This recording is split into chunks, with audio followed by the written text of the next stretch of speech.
Your daddy's gonna play with you. Look, peekaboo. I saw my husband, who was supposedly on a business trip, at the park in the neighboring city. He was with a woman, holding a baby. The woman had her back turned towards me, so I couldn't see her face. She surprised me by saying something completely unforeseen. "The little one looks just like you. Look, even the smile is just like yours." Aw, that's sweet. But she didn't need to copy my dark circles. The baby, looking about 10 months old and held in his arms, definitely looked a lot like him. It hit me then. He betrayed me and our daughter by having another child elsewhere. I thought to myself to never forgive him for that. I made a solemn vow to take him down. Woo, up high. I came up behind him, who was joyfully lifting the baby, and said, "Shall I throw you down low into a fiery pit of hell? I'm Angela Wilson, a 33-year-old mom and a grade school teacher. I've achieved my childhood dream career and dedicated myself to working hard every single day. When I approached my late 20s, I didn't even have a partner. I whined to my high school friend, Yasmin, about it. I'll hook you up with one of my friends. He's a really nice guy." "Really? That'll be great." I was introduced to Trent, who later became my husband. He was a temp worker at the time. With his curly hair and fair complexion, he looked adorable when he smiled, and was incredibly gentle and sweet to me. I was instantly drawn to him, and we started going out. A year into our relationship, he popped the question. Even though I was a bit concerned about his unstable career, I still wanted to be with him. So I said yes. His parents gave us their blessings, and the next step was to share the news with my family. My dad, Henry Motor, is the founder and CEO of a moderately sized company. He single-handedly raised me after my mom passed away due to illness when I was in middle school. When I introduced Trent, he kept squinting his eyes, trying hard not to tear up. "I can't believe you're getting married. I'm so happy about it." Then Trent came clean to him. "But I'm ashamed to tell you that I'm a temp worker. I intend to do my best to make Angela happy, but don't worry about that. I'll introduce you to someone I know." "Really? Thank you so much. I mean, hiring you at my company now might look like favoritism, but someday you could take over my position. Until then, learn as much as you can at my friend's company. That's more than I could ask for. I really appreciate it. Thank you." Our marriage and Trent's securing a full-time position happened effortlessly. I sent a message about our happy news to Yasmin. I heard she had moved, so I wanted to get her new address for sending a wedding invitation, but she never replied and just disappeared. Later on, we rented an apartment halfway between our workplaces and moved in together. Everything was going well until I found out that Trent had almost no practical life skills. He couldn't cook, clean, or even operate the washing machine. He'd leave clothes scattered on the floor after taking them off and wouldn't bother to clear the table after meals. Since I also worked, I asked him many times to help with housework, but he had the nerve to say, "Isn't that the wife's job after getting married? It's audacious to ask me to do it." I was speechless by his backward mentality. No matter how much I talked to him, he had no intention of improving his mindset. About a year into that kind of marriage, I found out I was pregnant. Trent was thrilled and wondered, "Will it be a boy or a girl?" with eyes sparkling. However, when my morning sickness started, he never lifted his finger to do the chores. Despite my dissatisfaction, I had to push myself to manage everything at home. Eventually, I gave birth to a healthy girl, whom we named Maya. He took a couple of weeks off from work and stayed home, but as usual, he didn't help me with anything. While he happily held our daughter, cooing her, when the diaper got dirty or she cried, he immediately passed her to me. "She must be uncomfortable with a wet diaper. Change it for her." Ew, that's gross. I don't want to do it. Fine. Can you vacuum then? Ugh, such a hassle. I don't even know how. Why don't you do it? He didn't even try to learn housework or even childcare. I was physically exhausted post-childbirth and sleep-deprived due to nightly breastfeeding. While I was running around like a headless chicken, he just hung around at home glued to his phone. Sometimes he'd disappear somewhere and not return for the whole day. I wondered why he took the leave from work. I was upset, but couldn't vent my frustrations to anyone. I missed Yasmin, thinking if she were around, she would have listened to my complaints. She remained MIA, leaving me feel frustrated and alone. Time passed and Maya turned 3. I resumed my job as a teacher. At first glance, we might have seemed like a happy family of 3, but my dissatisfaction had been building up over time. Trent never changed his attitude towards housework and childcare. Moreover, he claimed his work suddenly got hectic in the last few months and started frequently leaving home. Weekdays were filled with overtime, and even precious weekends for spending time with Maya turned into work days. Since I was handling everything related to her, she naturally became quite attached to me. But still, I told myself that he was working hard every day for us, and I needed to support him. That was how I managed to get through each day. One day, I tried to mend our icy relationship and approached Trent. Honey, I've got something to talk about. Oh no. About what? I'm tired, you know.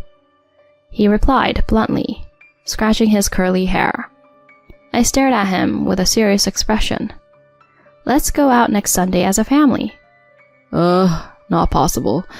I'm super busy right now. Got a business trip from Friday. I won't be back till Monday. But you've been spending less time with Maya for a while now. She misses her dad, you know. I doubt that. She's sticking to you like glue. Always mom, mom to you. That's because... As I was about to raise my voice, he cut me off, looking annoyed. I don't want to argue. This conversation's over. Then he promptly went to take a shower, leaving me dumbfounded. Sometime later, I got a proposition from a mommy friend. Her daughter wanted a sleepover with Maya at their place.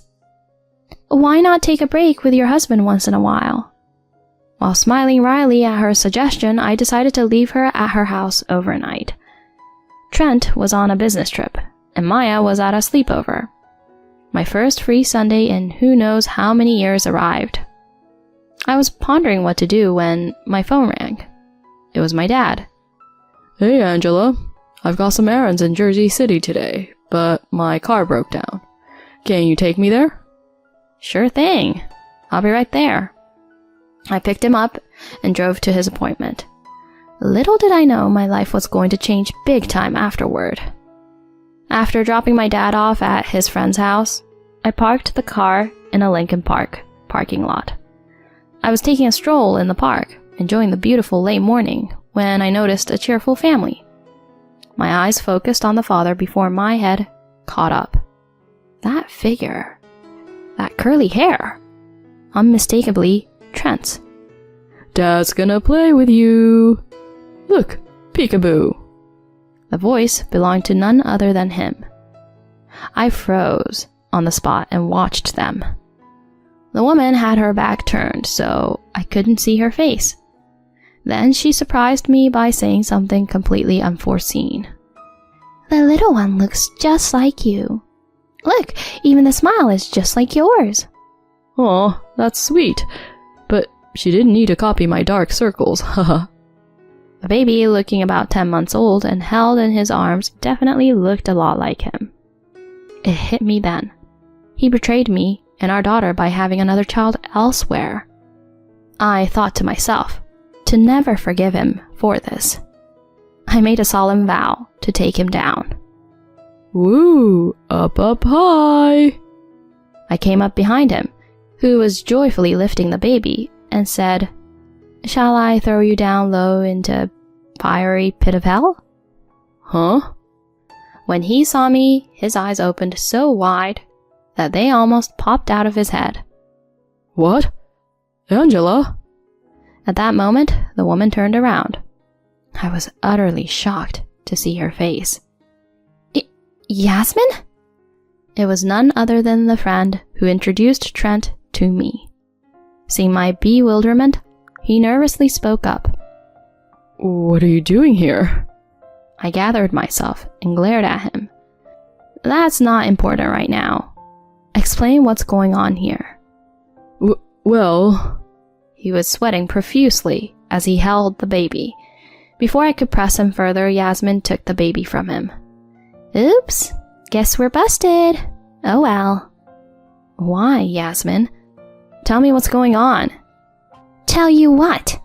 Can't you see? This is our baby. Anything else to say? She nonchalantly stated, which made my head spin. How long has this been going on between you two? From the start. We hit it off right away. Must be about 8 years now. 8 years ago? That was even before I met him. It meant she introduced us while she was involved with him. For what reasons? I asked, and then Trent spoke up. She said if I married you, I could become the CEO. What? Yasmin proudly chimed in. Your father is the CEO, right? He was just a temp worker back then, so I didn't want to marry him. But once he became the CEO, he could leave you for me. Then I become the wife of the CEO. Get it? Until then, I decided to keep a low profile. So was that why you stayed out of touch after we married? Yeah, I didn't want to mess up in front of you. I was thoroughly perplexed and at a loss for words. Then Trent continued. Let's just pretend this never happened. It's better for both of us, right? I need you by my side until I become the CEO. Exactly. It's no surprise that a successful businessman has 1 or 2 secret kids. I couldn't believe their shameless, nonsensical statements. The moment I was about to explode, a calm voice echoed. What in the world is going on here? Henry! Trent's eyes widened again. My dad had finished his visit and came looking for me. I explained the situation to him with a trembling voice. With an intense and unwavering gaze, he fixed his eyes on Trent, expressing a mix of anger and disdain. So you got close to Angela to aim for my position? On top of that, you've betrayed her and Maya? Seeing this woman all along and even having a child? Henry, please calm down. There's a deep meaning behind this. Trent tried to explain, but my dad kept glaring at him and started making a call. Once done, he turned to me. Angela, what do you want to do now? Divorce seems inevitable. Trent started to panic, hearing the D word. My dad raised his voice to shut him up at once. Who'd make someone like you the successor of my company? I never want to see your face again. Wait, so the talk of me becoming the CEO is... What are you still dreaming about? The talk never happened. Get your head out of the clouds already. You absolute fool. Suddenly, a luxury car stopped at the park's entrance, and a well-dressed man got out. What? Mr. Cavill? It was someone close to my dad and also the CEO of the company Trent worked for. Henry, what's this about? My dad explained the whole drama to him. He's been under your company's care until now, but I have no obligation anymore. Please, do as you see fit. Mr. Cavill's expression turned sour as if he'd just sampled something unpleasant.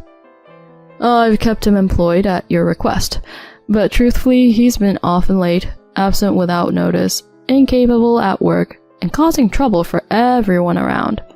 We can't fire him suddenly for personal matters, but a demotion is certain. Wait, Mr. Cavill, please listen to me. I have nothing but contempt for you. The least you can do is apologize sincerely to Angela. With that, he briskly walked away. Suddenly, Trent began sobbing. Can't become the president. Facing demotion at work. I'm done for. I asked Yasmin, who was pale, watching all of this. What made you resort to this? Did you enjoy deceiving me?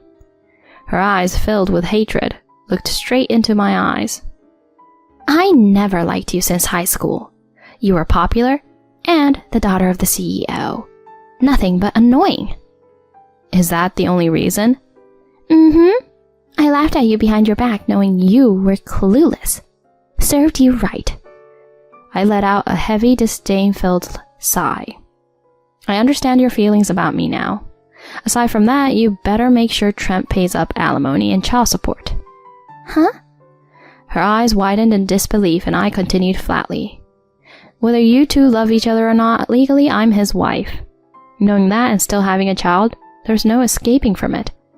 I hope you guys are prepared. You've got to be kidding me. We don't have that kind of money, and with our baby, like I care, I'll take him to court or we'll do whatever it takes. She flinched at my enraged outburst. Suddenly, Trent clung to me. Honey, I messed up big time. It's all been a lie. The truth is, I love you and Maya the most. I'm breaking up with her. So let's start over as the three of us. I'm begging you. Don't touch me. Disgusting. I pushed him away with all my might as he reached out. He fell to the ground, covered in sand, looking pitifully up at me. I'll demand hefty alimony and child support from you. Make sure to pay up, and never show up in front of me and Maya again, you scumbag. Oh no, please. My dad and I had enough of them and left them both dazed in the park. Afterward, Trent and I got divorced. Due to his limited finances, I received only half the alimony and consented to receive the remaining amount, along with child support, in installments. Since he was left with no money and a reduced salary, Yasmin asked her parents for financial support. After our divorce, they got married. She didn't have decent work experience and had been relying on her parents' support. When they discovered their grandchild was born out of wedlock to a married man, they were so ashamed that they severed ties with her. Trent's family was also furious with him, apologizing to me for his actions. He's been demoted with no savings, and both of them are disdained by their family. They reportedly fight every day. They still have to raise the child, so Yasmin has taken a part-time job at a supermarket. Trent couldn't bear the rumors of his own doings at his workplace and resigned. He's now back to being a temp worker. Their lives seem quite tough, but I don't sympathize with them at all. I just think it serves them right. On the other hand, I moved near my dad with Maya and started a new life. He loves babysitting her and supports us financially, for which I'm extremely grateful. I'm excited about watching Maya grow up, and I'm determined to live my life with a brighter outlook from here on out.